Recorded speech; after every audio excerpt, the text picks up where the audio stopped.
বান্দারে দুনিয়ার জমিনে যা গিয়া আমি মাওলার গোলামি করো, পরীক্ষা দিয়ে আয় জান্নাত পেয়ে যাবি।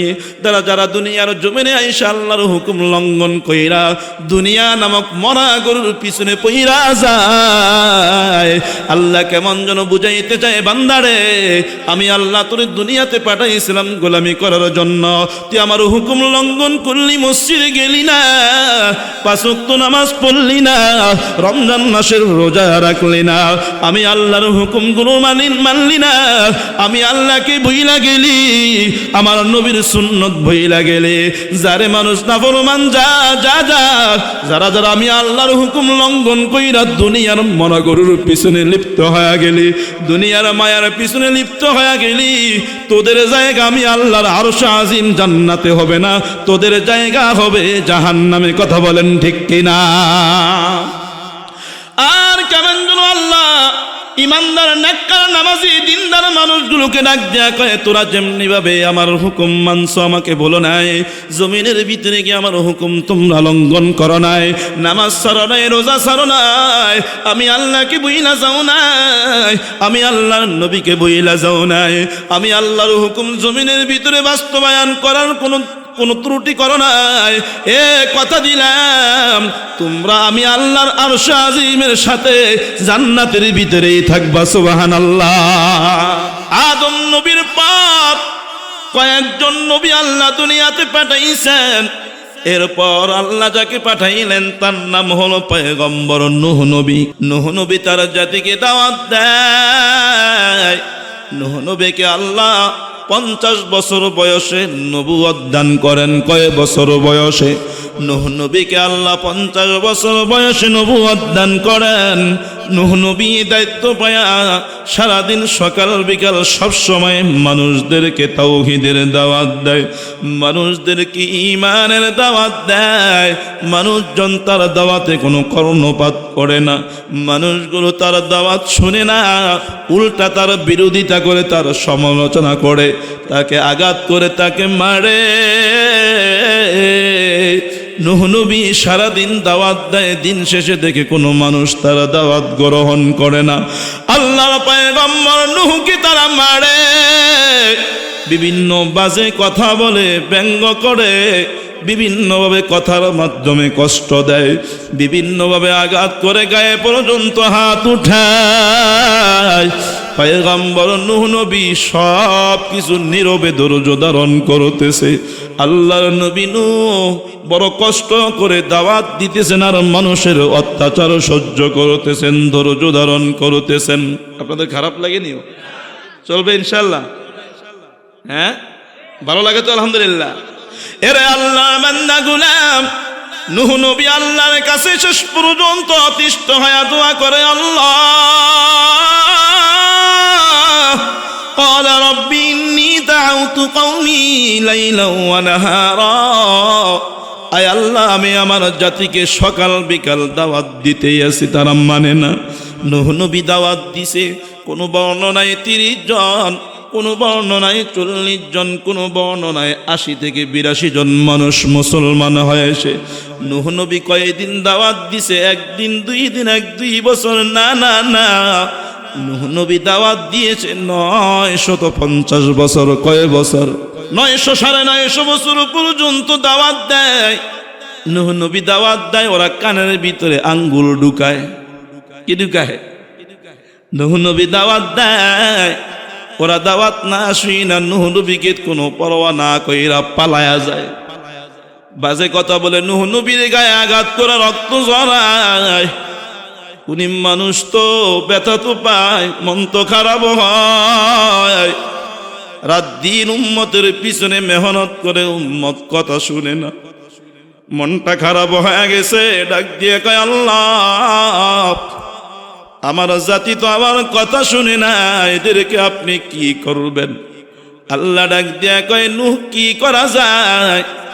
আল্লাহ ডাক দিয়া কয়, নূহ রে, ওয়া উহিয়া ইলা নূহিন আন্নাহু লা ইউমিনা মিন কওমিকা ইল্লা মান ক্বাদ আমানা ফালা তাবতাইস বিমা কানু ইয়াফআলুন। এরে নূহ, তোমার যেই কয়েকজন মানুষ ঈমান গ্রহণ করছে এরা ছাড়া বাকি আর কেউ ঈমান গ্রহণ করবে না।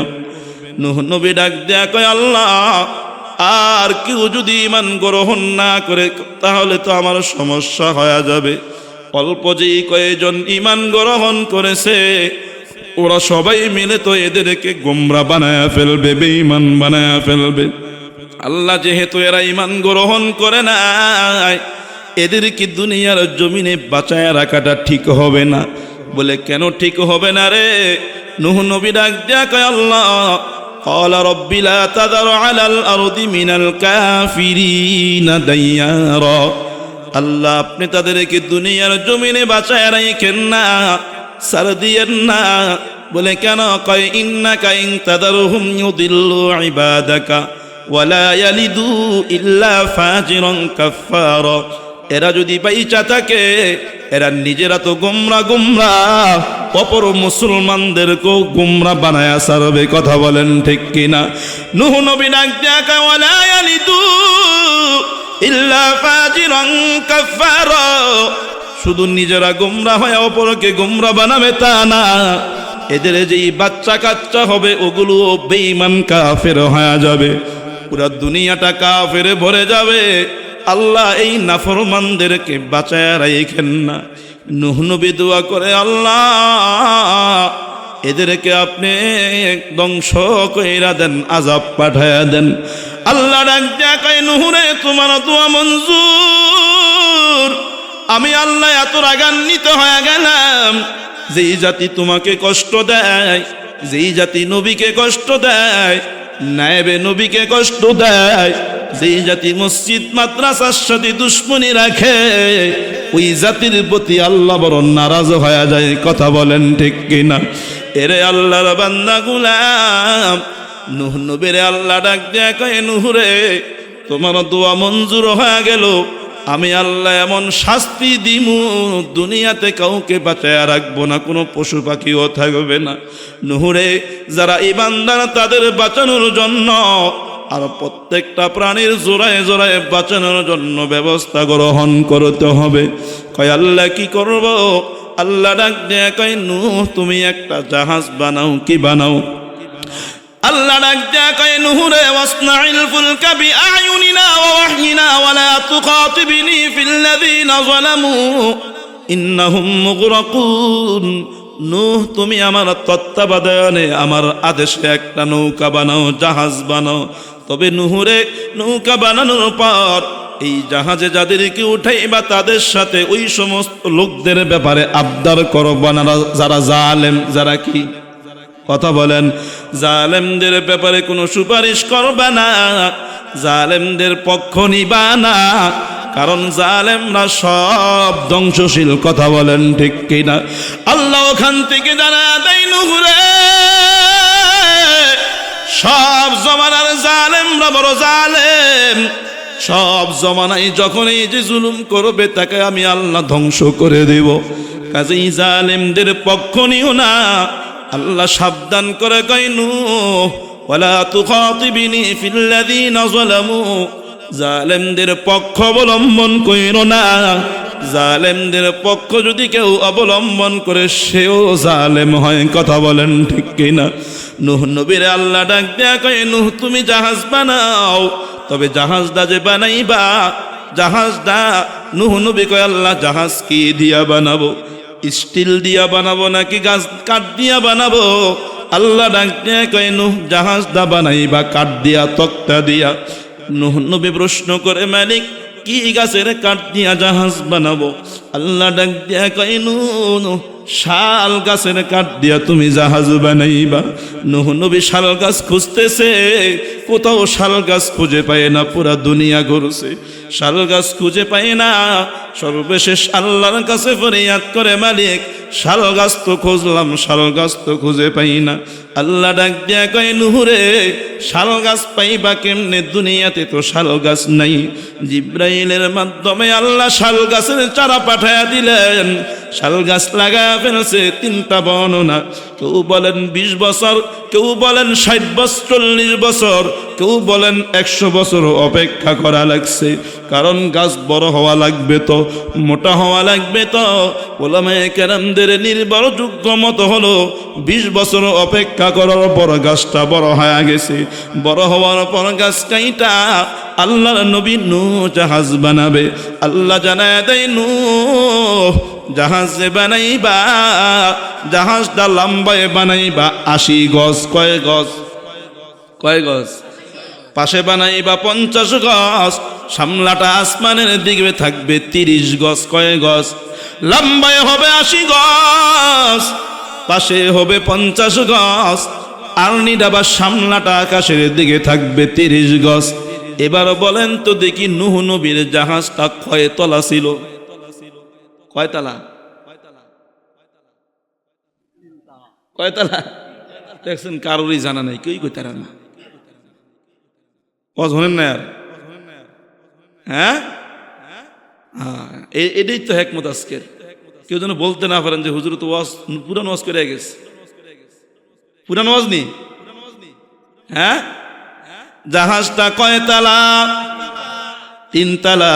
প্রথম নম্বর তালার নাম হলো সুফলা, দ্বিতীয় নম্বর তালার নাম হলো হুস্ত, তৃতীয় নম্বর তালার নাম হলো উলিয়া। নূহ নবীকে আল্লাহ জাহাজ বানাইতে বললেন, নূহ নবী জাহাজ বানায়। আল্লাহ বলেন ওয়ায়াসনাউল ফুলকা, নূহ নবী জাহাজ বানাইতেছে। নূহ নবী যখন জাহাজ বানায়, নূহ নবী জাহাজ বানায়, ওই দেশে কোনো নদী নাই, ওই দেশে কোনো খাল নাই। নূহ নবী জাহাজ বানায় আর বেঈমানরা কাপাশে দিয়া যায় আর টিটকারি করে, নূহ রে এতদিন ভাবতাম তুমি আধা পাগল, এখন দেখি তোমার মাথা পুরাটাই খারাপ। নাউজুবিল্লাহ বলেন। মানুষের টিটকারি আর ব্যঙ্গ কথা সহ্য করা খুব কঠিন, কথা বলেন ঠিক কিনা? নূহ নবীর জাহাজটা লম্বা কয় গজ? 4 দোকানে বৈশা এগুলো আলোচনা করবেন যে জাহাজটা কয় গজ? লম্বায় 80 গজ, পাশে কয় গজ, সামলাটা আসমানের দিকে কয় গজ, কয়তলা বিশিষ্ট জাহাজ? আমার ডাকাল নষ্টি আর কি। কে ডাকাল নস কি সামনে 80 গজ, পাশে 50 গজ আছে? কত বড় জাহাজ আল্লাহ তখন বানায় দিয়েছে, দেখেন, চিন্তা করেন। সুবহানাল্লাহ বলেন। নূহ নবী জাহাজ বানায়, পানি পুনি তো নাই এলাকায়, নদী সাগরও নাই। এবার টিটকারি যারা করার, ওই যে চুলকানি যাদের গায়ে, এরা ওখান দিয়া যায় আর কয় কিরে নূহ জাহাজ বানাও, চলবো কই এটা? কুল্লামা মাররা আলাইহি মালাউম মিন কওমিহি সাখিরু মিন। নেতা টাইপের যারা আছে তারা দেখবেন ওখান দিয়া যায় আর বাজে কথা কয়। ওই এলাকায় ওই সময়ের যারা নেতা টাইপের ছিল, প্রভাবশালী ছিল, ডাক দিয়া কয় নূহ রে জাহাজ যে বানাও, ওই জাহাজ চলবো কই?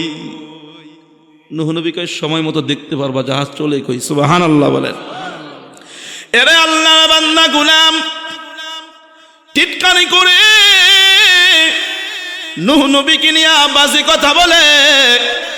নূহ নবী জাহাজ বানায়, জাহাজ বানানোর পর নূহ নবী কয় ক্বালা ইন তাসখারু মিন্না, এ তোমরা আমাদেরকে নিয়ে যদি টিটকারি করো, মস্করা করো, বাজে কথা কও, ফাইন্না নাসখারু মিনকুম, আমরা কিন্তু এক সময়ে তোমাদেরকে নিয়ে এভাবে চেতাবো।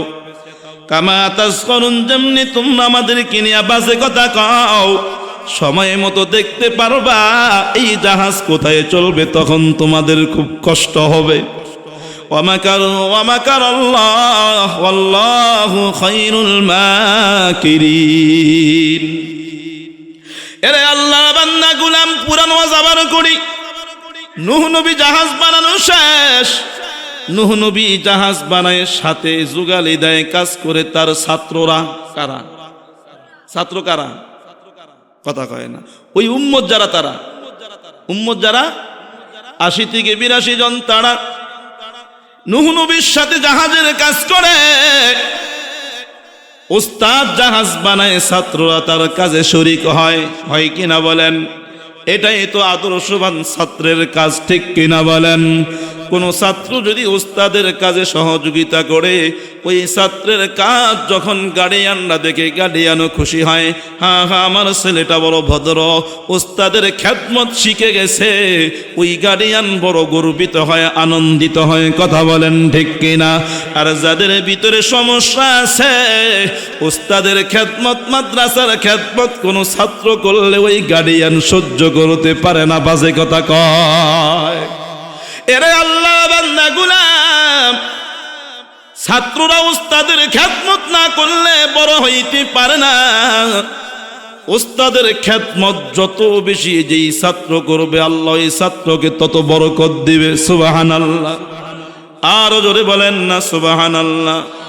উস্তাদের খেদমত, আব্বা আম্মার খেদমত যেই সন্তান যেই ছাত্র করবে, দ্বীনি প্রতিষ্ঠানের খেদমত, মসজিদ মাদ্রাসার খেদমত যেই মুসলমান যত বেশি করবে, আল্লাহ তাকে তত বড় বানাবে, তত মর্যাদা দান করবে। কথা বলেন ঠিক কিনা? আপনাদের এলাকায় আসেনিও, বিভিন্ন জায়গায় গেলে কয় হুজুর মাদ্রাসার ছাত্রকে একটু কাজ করাইলে মানুষ বাজে কথা কয়। আমি গেলাম, কেন বাজে কথা কেন বলবে? ছাত্ররা মাদ্রাসা কাজ করবে তার এলেমের উন্নতির জন্য। কথা কয় না কেন?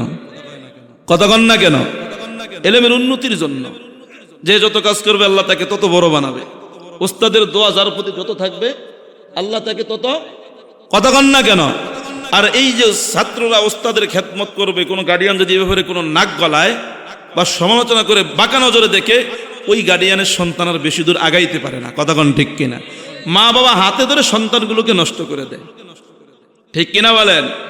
এরে আল্লাহ বান্দা গুলাম, নূহ নবী জাহাজ বানায়, সাথে জাহাজের কাজে সহযোগিতা করে নূহ নবীর ছাত্ররা কারা কারা? আর অন্যরা তিরস্কার করে, টিটকারি করে আর কষ্ট দেয়। নূহ নবী ডাক দিয়া কয়, কষ্ট দিস না। ক্বালা ইন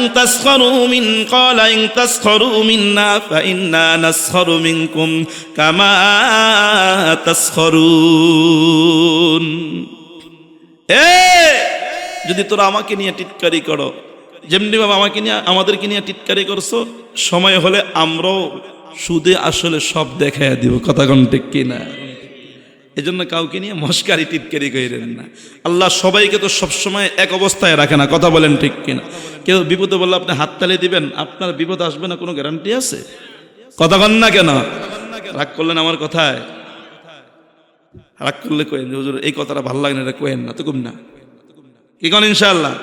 এরে আল্লাহ বান্দা গুলাম, নূহ নবী জাহাজ বানানোর পর এবার বেঈমানরা তো ভালো কাজ সহ্য করতে পারে না। কথা বলেন ঠিক কিনা? ওরা চিন্তা করলো নূহ নবী জাহাজ বানাইছে, কিছু মানুষের কাজই হলো অন্য মানুষকে কষ্ট দেওয়া। নূহ নবী জাহাজ বানানোর পর বেঈমানের দলেরা রাতের আধারে এসে এসে জাহাজটাকে পায়খানা করে তলায়া ফেলে, পুরা জাহাজটাকে নোংরা করে ফেলেছে, নষ্ট করে ফেলেছে। নূহ নবী ডাক দেয়া কয়, আল্লাহ আপনি বললেন জাহাজ বানাইতে, আমি জাহাজ বানাইলাম, এরা তো এই ময়লা করে নষ্ট করে ফেলছে। আল্লাহ ডাক দেয়া কয়, নূহ রে, ওরা তোমার জাহাজ নিয়ে চক্রান্ত করেছে, আমি আল্লাহ চক্রান্তর সঠিক জবাব দিব। সুবহানাল্লাহ। ওয়া মাকারু ওয়া মাকারাল্লাহ ওয়াল্লাহু খায়রুল মাকিরিন।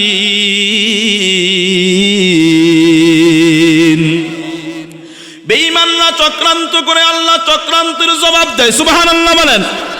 আল্লাহ চক্রান্তের উত্তম জবাব দানকারী।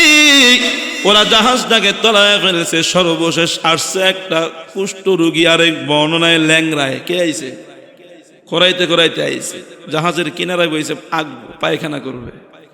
টুপ করে আল্লাহর বান্দা কাইতিয়া ভিতরে ফিরা গেছে। ফিরা তোমার কাছে পুরাটাই তো ময়লা, কি বলেন? একদম সাঁতার মাতার খায়া খায়াটা উঠছে আর কি। উইটা বাড়িতে গেছে, গিয়া গোসল টোসল করে তাকায় দেখে শরীরের ভিতরে কোনো কুষ্ঠরোগ নাই, সব ভালো হয়ে গেছে। এবার তো সংবাদ ছড়াইয়া দিছে এই কাম। এখন যত কুষ্ঠরোগী আছে সব ধরে ধরে ভিতরে না চুবায়, চুবে উড়েলেই ভালো হয়ে যায়। সুবহানাল্লাহ কোন? শুধু কুষ্ঠরোগী না, ল্যাংরা, লুলা, আতুর, বয়রা, কানা, যত রুগী আছে যত রুগী আছে ওই জমানার সব আইনা সুবায় উঠাই ভালো হয়ে যায়। এখন তো মহা ওষুধ না, কি বলেন? এক ঔষধে এক হালুয়ায় সব রোগ সারা। এক হালুয়ায়। এখন কেউ নেয়, কেউ খায়, কেউ বালতি বইরা নেয়, কেউ জগ বইরা নেয়, যার যার পাত্র বইরা বইরা সে বাসায়, কারণ এই ওষুধ তো আর পাবে না, কি বলেন? নিতে নিতে শেষ। এখন কাছে কুচিয়া পানি দিয়া ধুইয়া ওই পানিও নেয়। আল্লাহ কয়, নূহ কি বুঝলা? ওরা চক্রান্ত করেছে, আমি আল্লাহ ওদের চক্রান্তের জবাব দিয়া দিছি। সুবহানাল্লাহ। এরে আল্লাহ বান্দা গুলাম, জাহাজ চলবে কোথায় তারা তিরস্কার করেছিল। আল্লাহ নূহ নবীকে ডাক দিয়া কয়, রে নূহ, আযাব যখন আসবে তখন আমি আল্লাহ তোমাকে বলে দিব। এরা জাহাজ বানানোর পর আল্লাহ ডাক দিয়া কয়, নূহ রে, হাত্তা ইযা জাআ আমরুনা ওয়া ফারাত তান্নুর, যখন আমার নির্দেশনা এসে যাবে, আযাব এসে যাবে, তখন দেখবা চুলার নিচ থেকে টপ বুট বুট করে পানি উঠতে থাকবে। তখন মনে করো বা আযাবে এসে গেছে, নূহ নবী আযাবের অপেক্ষায় আছে। এরে আল্লাহর বান্দা গোলাম, নূহ নবীর বিবি চুলার ভিতরে খাবার রান্না করতেছে। হঠাৎ তাকায়া দেখে চুলার নিচ থেকে পানি বের হচ্ছে। পানি যখন বের হয়, নূহ নবীর বিবি দৌড়ায়া স্বামীর কাছে এসে বলে, স্বামী গো, কি আশ্চর্যের ব্যাপার, চুলার নিচ থেকে পানি উঠতেছে। নূহ নবীর বুঝতে বাকি নাই, আল্লাহ আযাব দেওয়ার সময় হয়ে গেছে। এরে আল্লাহ বান্দা, নূহ নবীর বিবি ওই চুলাটা কোথায় পাইল? বলে ওই চুলাটা নূহ নবীর বিবির চুলা না, ওই চুলাটা আদম আলাইহিস সালাতু ওয়াস সালামের বিবি আম্মা জান হাওয়া আলাইহাস সালাতু ওয়াস সালামের চুলা। বংশ পরস্পরায় আল্লাহ হাওয়ার চুলাকে হযরত নূহ নবীর বিবি পর্যন্ত পৌঁছায়া দেয়। এরে আল্লাহ বান্দা, এখানে তিনটা বর্ণনা। নূহ নবীর বিবি চুলাটা কোন জায়গায় বসায়া খাবার রান্না করতেছিলেন, কোন ওলামায়ে কেরাম নালিকে আমাদের এই হিন্দুস্তানের কোনো এক জায়গায়, কেউ কেউ বলেন মক্কার কোনো এক জায়গায়, কেউ কেউ বলেন বাইতুল মুকদ্দাসের দক্ষিণ গেটে বসে নূহ নবীর বিবি চুলার ভিতরে খাবার রান্না করতেছিলেন। যখন চুলা থেকে আগুন বের হয়, পানি বের হয়, নূহ নবীকে সংবাদ দেওয়ার পর নূহ নবী জাহাজের কাছে চলে যায়। আল্লাহ নূহ নবীকে ডাক দিয়া কয়, আল্লাহ, নূহ নবী আল্লাহকে ডাক দিয়া কয়, আল্লাহ, আমি কেমনে সবগুলোকে জমা করব? আল্লাহ ডাক দিয়া কয়, নূহ রে, জাহাজের সামনে দাঁড়ায়া তুমি ঘোষণা দাও, আমি আল্লাহ সব তোমার কাছে জমা করে দিব। নূহ নবী ঘোষণা দিতেছে। আল্লাহ ডাক দিয়া কই, নূহ রে, প্রত্যেকটা প্রাণীর জোড়ায় জোড়ায় পুরুষ নারী দুইটা করে জাহাজের ভিতরে উঠাইবা। নূহ নবী ডাক দিয়া কই, আল্লাহ, আমি সব পুরুষের, সব প্রাণীর পুরুষ নারী তো চিনি না। মানুষের পুরুষ নারী পার্থক্য করা যায়, কিছু কিছু প্রাণীর পুরুষ নারী পার্থক্য করা যায়, অধিকাংশ প্রাণীর পুরুষ নারী তো পার্থক্য করতে পারবো না, কেমনে চিনব? আল্লাহ ডাক দিয়া কই, নূহ রে, জাহাজের সামনে তুমি দুই হাত দুই দিকে বাড়ায়া দিবা। ডান পাশে যেগুলো আসবে ওগুলো হলো পুরুষ, বাম পাশে যেগুলো আসবে ওগুলো হলো নারী। নূহ নবী জাহাজের সামনে দাঁড়ায় হাত প্রসারিত করে দাঁড়ায় আছে, ডাকতেছে। অনেকক্ষণ ডাকার পর কেউ তাকায়া দেখে কেউ আসে না। নূহ নবী ডাক দেয়া কয়, আল্লাহ, এতক্ষণ ডাকলাম কেউ তো আসলো না। আল্লাহ ডাক দেয়া কয়, নূহ রে, কে বলছে কেউ আসে নাই? নিচের দিকে তাকায়া দেখো। নিচের দিকে তাকায়া দেখে সর্বপ্রথম জাহাজে উঠার জন্য পিপিলিকা উপস্থিত হয়ে গেছে। আউয়ালু মান দাখালাস সাফিনাতা আন-নামলা, প্রথমে জাহাজে ওঠার জন্য যে এসেছে সে হলো পিঁপড়া। নূহ নবী ডাক দিয়া কয়, কি রে পিঁপড়া, তুই আসছস কেন? পিঁপড়া ডাক দিয়া কয়, ইয়া রাসূলুল্লাহ, আল্লাহ পাঠাইছে তাই আসছি। কয়, উঠ। উঠে আনিলেন। অন্য প্রাণী আসতেছে। আস্তে আস্তে আস্তে আস্তে কিছুক্ষণ পর তাকায়া দেখে রশির মতো পেঁচাইতে পেঁচাইতে মোরাইতে আসে। কি নাম? কথা কয় না কেন? সাপ। ভয় পাননি? ভয় পান না? আল্লাহ। এরে আল্লাহ বান্দা গোলাম, নূহ নবী ডাক দিয়া কয়, আল্লাহ, এটাতে কি সাপ? সাপ আমিও ভয় পাই, মানুষও ভয় পাই। আল্লাহ সাপ না উঠাইলে হয় না। আল্লাহ ডাক দিয়া কই নূহ রে, সাপ যদি না উঠাও সাপের বংশ বিস্তার হবে কিভাবে? সাপ উঠায় না, আমি আল্লাহ এই সাপের বিষ নষ্ট করে দিব। যতদিন পর্যন্ত এই জাহাজের ভিতরে সাপ থাকবে ততদিন সাপের কোনো বিষক্রিয়া থাকবে না। আল্লাহ নবী নূহ সাপকে উঠায় নিলেন। কিছুক্ষণ পর তাকায় দেখে ভীষণ গর্জন দিয়ে আসতেছে সিংহ। কি সিংহর গর্জন? কি বলেন? সিংহ গর্জন দিয়ে আসতেছে। নূহ নবী ডাক দিয়া কয় আল্লাহ, সিংহ তো হিংস্র প্রাণী, এটারে না উড়াইলে হয় না। এটারে আমরাও ভয় পাই, ছাগলও ভয় পাই, হরিণও ভয় পাই, গরু মহিষ অন্যগুলোও ভয় পায়, সব খেয়ে সাফ করে ফেলবে। আল্লাহ ডাক দিয়া কয় নূহ রে, সিংহের কপালে হাত দেয়। সিংহের কপালে নূহ নবী হাত দেয়। সিংহের কপালে হাত দেওয়ার পর আল্লাহ ডাক দিয়া কয় কি বুঝলা? নূহ নবী ডাক দিয়া কয় আল্লাহ, এর কপালটা তো গরম। কয় এটা গরম না, আমি আল্লাহ সিংহের শরীরের ভিতরে এক ধরনের রোগ দিয়া দিছি, ওই রোগের নাম হলো জ্বর। কি রোগ? কয় আল্লাহ জ্বর দিলেন কেন? কয় জ্বর দিলাম এই জন্য, এটা এমন একটা রোগ, এই জ্বর দিলে সব খাওয়ার চাহিদা নষ্ট হয়ে যায়। ঠিক কিনা বলেন? শরীরটা দুর্বল হয়ে যায়, জিমায় ঘুমায়া থেকে উঠতে মন চায় না, হাঁটতে মন চায় না। এরে আল্লাহর বান্দা, ইতিহাসের কিতাবের ভিতরে লিখে নূহ নবীর জমানার ওই সিংহের আগে আল্লাহ কোনো দিন কোনো মানুষের গায়ে জ্বর দেয় নাই। দুনিয়ার ইতিহাসে সর্বপ্রথম জ্বর নামক রোগটা আল্লাহ দুনিয়াতে দেয় নূহ নবীর জমানার ওই সিংহের গায়ে। এরে আল্লাহ বান্দা গোলাম, সিংহকে উঠে ফেলা হলো। সর্বশেষ তাকায়া দেখে গাধা আসছে। কে?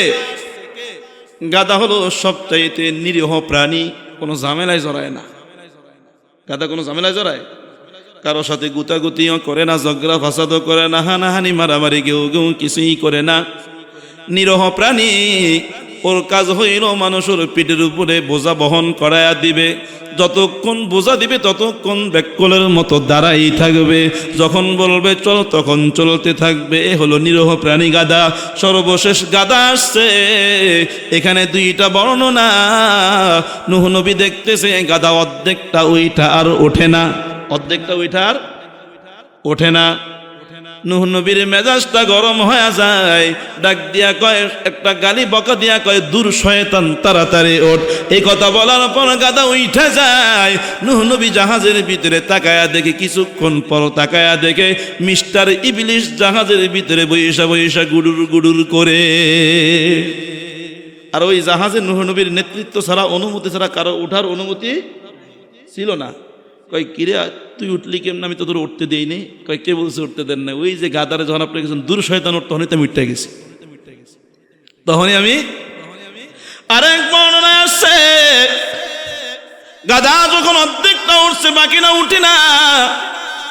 আল্লাহ নবী নূহ ডাক দিয়া কয় কিরে গাধা তুই উঠোস না কেন? কয় ইয়া রাসূলুল্লাহ, আমার দোষ না, আমার লেজের দিকে তাকায়া দেখেন। লেজের দিকে তাকায়া দেখে গাদার লেজে মিস্টার ইবলিশ দুইরা জুইলা আছে। কয় কিরে ইবলিশ তুই আসলি কেন? কয় প্রশ্নটা আমার না, কইরা আল্লাহরে করেন। কারে করেন? নূহ নবী ডাক দেয়া কয় আল্লাহ, এই জাহাজে ইবলিশ কেন উঠবে? ইবলিশরে কেন পাঠাইলেন? আল্লাহ তাআলা নূহ নবীরে ডাক দেয়া কয় নূহ রে, ইবলিশ তো আমার কাছে হায়াত চায়া নিছে, আমি যেন ইবলিশকে কিয়ামত পর্যন্ত হায়াত দেই। ইবলিশ যদি তোমার জাহাজে না উঠায়, ইবলিশ তো বাঁচবে না, আমার আল্লাহর ওয়াদাও ঠিক থাকবে না। কাজেই ইবলিশকেও তোমার জাহাজে উঠায়া নাও। ইবলিশ আল্লাহর কাছ থেকে হায়াত চেয়ে নিছে না? কথা কন না কেন? চেয়ে নিছে কি না? চেয়ে নিছে। ইবলিশ কয় ক্বালা রাব্বি ফাআনজিরনি ইলা ইয়াউমি ইউবাসুন। আল্লাহ কয় ক্বালা ফাইন্নাকা মিনাল মুনজিরিন ইলা ইয়াউমিল ওয়াকতিল মালুম। যা। ইবলিশ কয় আল্লাহ আমারে কিয়ামত পর্যন্ত হায়াত দেন। আল্লাহ কয় ঠিক আছে দিয়া দিলাম, যা তুই কিয়ামত পর্যন্তই বাঁচবি, কিয়ামত পর্যন্তই বাঁচবি। এরে আল্লাহ বান্দা গোলাম, সংক্ষেপে শেষ করি। 10টা পার হয়ে গেছে। যখন জাহাজ চলতেছে, নিচ থেকে পানি উঠে, উপর থেকে জপ জপ করে পানি পড়তেছে, আল্লাহর গজব। 6 মাস পর্যন্ত বন্যা চলে। এই জাহাজ সারা দুনিয়ার ভিতরে চক্কর দেয়। কোথায় চক্কর দেয়? আল্লাহর নবী নূহ ডাক দেয়া কয়, আল্লাহ জাহাজ চলবে কেমনে? কয় নূহরে জাহাজ চলবে কেমনে? নূহ নবী কয়, আল্লাহ জাহাজ চলবে কেমনে? কোনো ইঞ্জিন নাই, লগি বইটা কিছুই নাই, কি দিয়া জাহাজ চলবে? আল্লাহ ডাক দেয়া কয়, নূহরে জাহাজ চলার জন্য ইঞ্জিন লাগবে না। আল্লাহ ডাক দেয়া কয়, ওয়াকাল আরকাবু ফিহা বিসমিল্লাহি মাজরিহা ওয়া মুরসাহা। নূহরে জাহাজে ওইটা দোয়াটা পড়বি, ইঞ্জিন ছাড়া লগি বইটা ছাড়া অটোমেটিক জাহাজ চলবে। কে চালাইয়া দিবে? এরে আল্লাহর বান্দা গোলাম নূহ নবী ওইটা জাহাজের ভিতরে ওইটা দোয়া পড়তেছে, অটোমেটিক জাহাজ চলে। জাহাজটা সারা দুনিয়ার ভিতরে চক্কর দেয়। চক্কর দিতে দিতে ঘুরতে ঘুরতে আপনাদের এই 1 নং ওয়ার্ডও আসছে।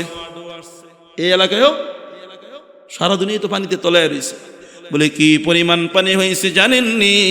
কিতাবের ভিতরে লিখে ওই জামানার সবচাইতে বড় উঁচু পাহাড়, যেই পাহাড়টা ছিল ওই পাহাড়ের চাইতে 30 কি 35 গজ উপর পর্যন্ত পানি উঠে যায়। এত পরিমাণে পানি, নিচ থেকেও পানি উঠে, উপর থেকেও পানি জব জব করে পানি পড়তেছে। আল্লাহর গজব, কেউ বাঁচবে না, দুনিয়ার কোনো প্রাণী টিকবে না, শয়তানও টিকবে না, সব শয়তান মারা যাবে। কিন্তু ইবলিশ এসবটির প্রধান না, কথা কন না কেন? এ টের পাইছে যা খাইছে, এই বন্যায় তো সব শয়তান মরবে, আমি যেন না মরি, আমি আগেই ফালাই। এই জন্য দলের সব কর্মী টর্মী রাইকা, হের দলের সামসা টামসা সব রাইকা আগেই টুপ করে পালাই গেছে। কথা বুঝে আসছে? আগেই নিজে জান বাঁচাই, আগেই পালাই গেছে, গিয়া জাহাজে গাদার লেজ দিয়ে দাঁড়ায় রেছি উঠার লেগে। এরে আল্লাহ বান্দা গুলাম, জাহাজের লেজ কেন ধরল? গাদার লেজ কেন ইবলিশে ধরল? অন্য অন্য প্রাণী তো ছিল, গাদার লেজটা কেন ধরল? ওলামায়ে কেরামরা লিখে গাদার লেজ কেন ধরছে জানোনি? বলে গাদার লেজটা এই জন্যই ধরছে, এই জমানায় যারা আলেম ওলামা মসজিদ মাদ্রাসার বিরোধিতা করে তারাও কেমন যেন গাদার লেজ ধইরা ইন্টারন্যাশনাল গাদা হয়ে গেছে। আপনারা রাগ করলেন আমার কথায়? হুজুর আমগুলো এমনি করেন। আপনারা কি আলেম বিদ্বেষী? আপনারা কি মাদ্রাসা বিদ্বেষী? আপনারা কি মসজিদ বিদ্বেষী? আপনারা যারা আসছেন সবাই মাদ্রাসা মসজিদকে মহাব্বত করেন, ঠিক কিনা বলেন? দেখি কে কে মহাব্বত করেন। নারে তাকবীর, নারে তাকবীর। আল্লাহ কবুল করেন, হাত নামান। মহাব্বত না করলে কিন্তু এই যে আমার কথায় না, আপনি এমনি অটোমেটিক ওই নূহ নবীর জমানার গাদায় যেমন গাদার লেজন ইবলিশে ধরছে, ইবলিশ যেমন ইন্টারন্যাশনাল গাদা হয়ে গেছে, আপনি যদি এর বিরোধিতা করেন তাহলে আপনি কিন্তু ইন্টারন্যাশনাল গাদা হয়ে যাবেন। সাবধান। মসজিদ মাদ্রাসা ওলামায়ে কেরামদের বিরোধিতা করতে সাবধান হয়ে যাবেন। যদি হয়ে যান মনে করবেন আমি মনে হয় ইন্টারন্যাশনাল গাদা হয়ে গেছি। হ্যাঁ, সার্টিফিকেট ছাড়াই কি? এরা আল্লাহ বান্দা গুলাম, জাহাজ চলতেছে চলতেছে চলতে চলতে যখন মক্কায় গেছে, কোথায় গেছে? মক্কায় গিয়া কাবা ঘর পায় না। আল্লাহ তাআলা জিবরাইলের মাধ্যমে কাবা ঘরকে চতুর্থ আসমানে উঠায় আনিছে। কোন আসমানে? চতুর্থ আসমানে উঠায় নাই।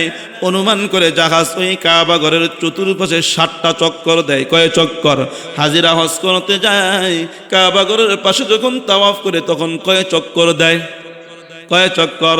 জাহাজও 7 চক্কর দেয়। এরপর জাহাজ গিয়া জুদি পাহাড়ের সাথে লেন করে জুদি পাহাড়ে গিয়া ঠেকার পর 5 মাস শেষ, এখনো 1 মাস বাকি আছে।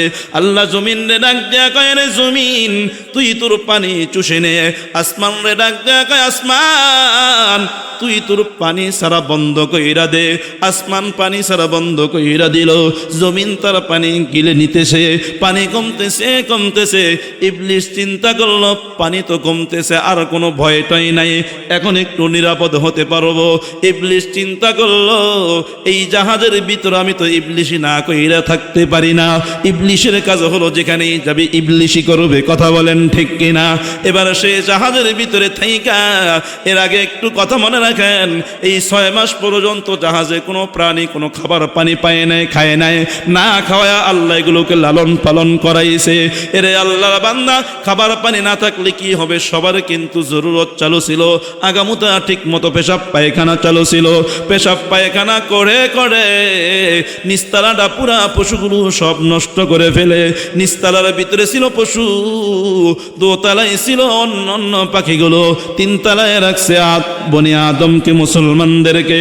নিস্তালা দোতলা সব নষ্ট হয়ে গেছে। আল্লাহ ডাক, নূহ নবী ডাক দেয়া কয়, আল্লাহ জাহাজ তো ময়লায় নষ্ট হয়ে গেছে, কি করা যায়? আল্লাহ ডাক দেয়া কয়, নূহরে হাতির নেজ দইরা নাড়া দাও। নূহ নবী হাতির নেজ দইরা নাড়া দেয়, অমনি হাতির পিছন দিয়া শুকর বের হয়ে যায়। শুয়োরের কাজ হলো ময়লা খাওয়া। শুয়োর বের হয়া জাহাজের সব ময়লা খায়া সাফ করে ফেলতেছে। এরে আল্লাহর বান্দা গুলাম, ইবলিশ বলে বৈশা বৈশা ইবলিশই করবে। পানি তো কমতেছে, সে চিন্তা করেছে এখন তো নিরাপদে আছি, আমার তো জাহাজে কোনো ক্ষতি হয় না, পানিও কমতেছে। ইবলিশই করার জন্য যে শুয়োরের নাকের ভিতরে খোসা মারছে, নাকের ভিতরে খোসা মারার সঙ্গে সঙ্গে শুয়োর একটা হাসি দিছে। হাসি দেওয়ার সঙ্গে সঙ্গে শুয়োরের নাক দিয়া, শুকরের নাক দিয়া ইঁদুর বের হয়ে গেছে। ইঁদুর যখন বের হয়ে যায়, ইঁদুর বংশ বিস্তার করে। বংশ বিস্তার করার পর ইঁদুরের কাজ হলো কাটাকাটি করা। কি করা? কথা কন না কেন? কাটাকাটি করা ইঁদুরের কাজ হলো। এবার ইঁদুর জাহাজের সব কাইটা তছনছ করে ফেলতেছে। ইঁদুর বের করছে কে? শয়তানে। কে? ইবলিশ কিন্তু যেখানে যায় ওখানেই বসে কি করে? কথা কয় না কেন? শয়তানের কাজ হলো শয়তানি করা। কি করা? আরে কথা কন না কেন? ও যেখানে যায় ওখানে বসেই গুড়ি চাল্লারি। কথা কন ঠিক কিনা? ওর কাজ হলো শয়তানি করা, হাঙ্গা দাঙ্গা লাগায় তো, ঠিক কিনা বলেন? এরে আল্লাহ বান্দা গুলাম, ইবলিশ জাহাজের ভিতরে বৈশা শুয়োরের নাকের ভিতরে খোসা মারে। কাটি দিয়া খোসা মারছে আর কি। নাকের ভিতরে খোসা মারলে হাসি আয় না? তো হাসির লোকে শুয়োরের নাক থেকে ইঁদুর বের হয়ে গেছে। ইঁদুর বংশ বিস্তার করে পুরা জাহাজ কাটতাছে। নূহ নবী ডাক দেয়া কয়, আল্লাহ অবস্থা তো খারাপ, ইঁদুরে তো উৎপাত বাড়াইয়া দিছে, ইঁদুর তো সব কাইটা ফেলে। ইঁদুরের কাজ হলো কাটাকাটি করা। দেখবেন কৃষক ধানগুলো আইনা জমা কইরা রাখে, তাকে দেখি ইঁদুর কাইটা সব শেষ করে দিছে, ঠিক কিনা বলেন? দোকানদারের দোকানের টাকের ভিতরে থাকা বিস্কুট কাইটা শেষ। শীত শেষ হয়ে গেলে আমরা চাদরগুলো, শীতের কাপড়গুলো ঘরের এক কোনায় রাখবো। মিস্টার ইঁদুর সাহেব বৈশা বৈশা কুটকুট করে কেটে শেষ করে ফেলবে। কথা কন ঠিক কিনা? এরে আল্লাহর বান্দা গুলাম, নূহ নবী ডাক দেয়া কয়, আল্লাহ ইঁদুরের আক্রমণ, ইঁদুরের উৎপাত তো বেড়ে গেল, কি করা যায়? আল্লাহ ডাক দেয়া কয়, নূহরে তুমি বাঘের মাথায় হাত রাখো। বাঘের মাথায় যখন হাত রাখে, বাঘ একটা হাসি দেয়। হাসি দেওয়ার সঙ্গে সঙ্গে বাঘের দুই নাক দিয়া বিড়াল বের হয়ে যায়। বিড়াল যখন বের হয়, বিড়ালের প্রধান খাবার হলো ইঁদুর, ঠিক কিনা বলেন? বিড়াল বের হয়ে ইঁদুরের ঘাড় বাড়ায়া দইরা মডর মডর করে খাইতেছে আর মজা করতেছে। সব ইঁদুর খায়া শেষ। এইদিকে পানিও শেষ হয়ে গেছে। এরে আল্লাহর বান্দা, পানি যখন শেষ হয়ে গেছে, নূহ নবী দুনিয়ার জমিনের খবর নেওয়ার জন্য জাহাজ থেকে কাককে পাঠাইলেন। কাকেরে, কাক চিনেন তো? কাকেরে কাউয়া, এ কাক যা যা জমিনের ভিতরে যা, জমিনের ভিতরে গিয়া জমিনের খবর নিয়ে আয়, কি অবস্থান, নামা যাবে কিনা। আল্লাহর নবী নূহ কাককে জমিনের ভিতরে পাঠায়া দেয়। কাক জমিনের ভিতরে আইসা আল্লাহর নবীর নূহের ফরমান বইলা যায়, আদেশ বইলা যায়। মরা পচা গরু দেখা ওই গরুর উপরে বৈশা মরা গরু খাওয়া শুরু কইরা দেয়। নূহ নবী অপেক্ষা করতেছে, কিরে কাক কেন এখনো সংবাদ নিয়ে আসে না? অপেক্ষা করতে করতে যখন দেখে দেরি, এর পিছনে কবুতর ডেকে পাঠাইয়া দিছে। কবুতর যা খবর নিয়ে আয়, কাকের কি অবস্থা, দুনিয়ার কি অবস্থা। কবুতর গিয়া খবর নিয়ে আসছে, ফিরে আসছে, দেরি করে নাই। আয়েশা ডাক দেয়া কয়, পয়গম্বর সব পানি শুকিয়ে গেছে, এখন নামা যায়। ও গো পয়গম্বর, কাকরে দেখে আসছি, সে বৈশা বৈশা পচা গরু খাইতেছে, ঠুকুর মারতেছে। এর কিছুক্ষণ পরে কাক উপস্থিত। নূহ নবী ডাক দেয়া কয়, কাকরে তোরে পাঠাইছিলাম জমিনের খবর নেওয়ার জন্য, দেরি করলি কেন? কাক ডাক দেয়া কয়, নবী আপনি তো জানেন আমার একটু গরু মরার প্রতি লোভ লালসা বেশি। আপনি আমাকে পাঠাইছেন, মরা গরু দেখা নিজের লোভ সামলাইতে পারি নাই। আমি মরা গরু খাইতে গিয়ে আপনার ফরমান আদেশ বই লাগেছি। আল্লাহর নবী নূহ ডাক দিয়া কয়, কাক তুই আমার আদেশ বইলা যখন মরা গরুর পিছনেই তুই লুবি হয়ে গেলি, যা তুই জীবনে কখনো মানুষের কাছে ধরে থাকতে পারবি না। কবুতরে ডাক দেয়া কই, রে কবুতর, তুই যখন জমিনের ভিতরে গিয়ে আমার আদেশ পুঙ্খানুপুঙ্খানু পালন করলে, যা কবুতর, এই মানুষের হুকুম মানার কারণে মানুষ যখন তার নিজের জন্য ঘর বানাবে, তোর থাকার জন্য মানুষ তার ঘরের পাশে যত্ন সহকারে তোর জন্য একটা ঘর বানায় দিবে। মানুষ কাকের জন্য ঘর বানায় না? কবুতরের জন্য ঘর বানায়। এরে আল্লাহর বান্দা কেমন যেন বুঝাইতে চায়, এ আল্লাহ তাআলা মানুষদেরকে দুনিয়ার জমিনে পাঠাইছে, বান্দারে দুনিয়ার জমিনে যা গিয়ে আমি মাওলার গোলামি করো, পরীক্ষা দিয়ে আয়, জান্নাত পেয়ে যাবি। যারা যারা দুনিয়ার জমিনে আইসা আল্লাহর হুকুম লঙ্ঘন কইরা দুনিয়া নামক মরা গরুর পিছনে পইরা যায়, আল্লাহ কেমন যেন বুঝাইতে চায়, বান্দারে আমি আল্লাহ তোর দুনিয়াতে পাঠাইছিলাম গোলামি করার জন্য, তুই আমার হুকুম লঙ্ঘন করলি, মসজিদে গেলি না, 5 ওয়াক্ত নামাজ পড়লি না, রমজান মাসের রোজা রাখলি না, আমি আল্লাহর হুকুমগুলো মানলি না, আমি আল্লাহকে ভুইলা গেলি, আমার নবীর সুন্নত ভুইলা গেলে, যারে মানুষ নাফরমান যা যা যা যারা যারা আমি আল্লাহর হুকুম লঙ্ঘন কইরা দুনিয়ার মরা গরুর পিছনে লিপ্ত হয়ে গেলি, দুনিয়ার মায়ার পিছনে লিপ্ত হয়ে গেলি, তোদের জায়গা আমি আল্লাহর আরশ আজিম জান্নাতে হবে না, তোদের জায়গা হবে জাহান্নামে। কথা বলেন ঠিক কিনা? আর কেমন যেন আল্লাহ ইমানদার নেককার নামাজি দিনদার মানুষগুলোকে ডাক দেয়া কয়, তোরা যেমনি ভাবে আমার হুকুম মানছো, আমাকে বলো নাই, জমিনের ভিতরে গিয়ে আমার হুকুম তোমরা লঙ্ঘন করো নাই, নামাজ ছাড়ো নাই, রোজা ছাড়ো নাই, আমি আল্লাহকে বইলা যাও নাই, আমি আল্লাহর নবীকে বইলা যাও নাই, আমি আল্লাহর হুকুম জমিনের ভিতরে বাস্তবায়ন করার কোনো ত্রুটি করো নাই, এ কথা দিলাম তোমরা আমি আল্লাহর আরশ আজিমের সাথে জান্নাতের ভিতরেই থাকবা। সুবহানাল্লাহ। দুনিয়ার ভিতরে কেউ রাগ করবেন না, 2 চরিত্রের মানুষ আমরা আছি, কেউ দুনিয়া নিয়ে ব্যস্ত, কেউ আল্লাহর হুকুম নিয়ে ব্যস্ত। কথা বলেন ঠিক কিনা? আরে কথা কন না কেন? কাকের মতো আমরা কেউ এমন আছি, আল্লাহ দুনিয়াতে পাঠাইছে ইবাদত করার জন্য, দুনিয়া পায়া দুনিয়া খাওয়ার লেগেই ব্যস্ত। কথা কন ঠিক কিনা? ব্যবসা করতে গিয়া নামাজ পড়তে পারি না, কৃষি কাজ করতে গিয়া নামাজ পড়তে পারি না, দুনিয়ার অন্য অন্য কাজের অজুহাতে নামাজ ছাইরা দেই, রোজা ছাইরা দেই। এরে আল্লাহর বান্দা, আল্লাহর হুকুম যেমন ভুলে গেলাম, আল্লাহ আমাদেরকে ভুলে যাবে। কথা বলেন ঠিক কিনা?